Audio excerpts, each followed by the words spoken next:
Ang watts at ohms na nakasulat sa likod o detalye ng speaker ay tumutukoy sa lakas ng kuryente at resistensya na kayang hawakan ng speaker mula sa amplifier 1. Watts, lakas ng kuryente. Ipinapakita ng watts kung gaano karaming kuryente mula sa amplifier ang kayang tanggapin ng speaker nang hindi ito nasisira o nasusunog. Ohms watts. Ito ang pinakamahalagang numero, tumutukoy ito sa totoong lakas na kayang patakbuhin ng speaker ng tuloy-tuloy at malinis ang tunog. Peak max watts. Ito ang pinakamataas na lakas na kayang hawakan ng speaker sa napakaikling saglit. Makan. Halimbawa, kung ang speaker mo ay may 100 WRMS, pinakamainam na ikabit ito sa amplifier na nasa paligid din ng 100 watts RMS. Bawat channel para maging malinis at ligtas ang tunog. 2.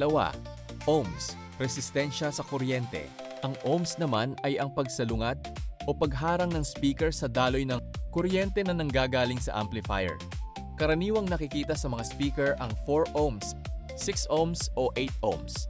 Isipin mo ito na parang tubo ng tubig. Mababang ohms, parang malaking tubo. Mas madaling dumaloy ang kuryente.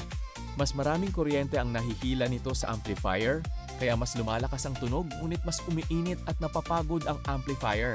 Mataas na ohms, parang mas makitid na tubo, mas matindi ang pagharang sa kuryente. Mas konting kuryente ang nahihila, kaya mas ligtas at hindi masyadong umiinit ang amplifier. Paano ito ipares sa amplifier? Pantayin ang ohms. Kung ang amplifier mo ay sumusuporta lamang sa minimum na 8 ohms, huwag ikabit ang 4 ohms na speaker dahil pwedeng uminit o masira ang amplifier. Tingnan ang RMS watts. Mas ligtas na pagbatayan ang RMS watts kaysa sa peak watts. Kapag pumipili ng angkop na amplifier, RMS ay ibig sabihin ng root mean square.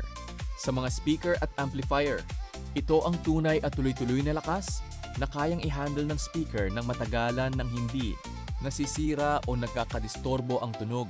Kung ang isang speaker ay nakasulat na 100 watts RMS at 1,000 watts PMPO, ang tunay na kakayahan nito para sa tuloy-tuloy at magandang tugtog ay 100 watts lamang, hindi 1,000 watts. Ang PMPO ay nangangahulugang Peak Music Power Output. Ito ay ang sukat ng pinakamataas o pinakamatinding lakas ng tunog na kayang ilabas ng isang speaker sa loob ng napakaikling sandali bago ito masira o magkaroon ng matinding distortion.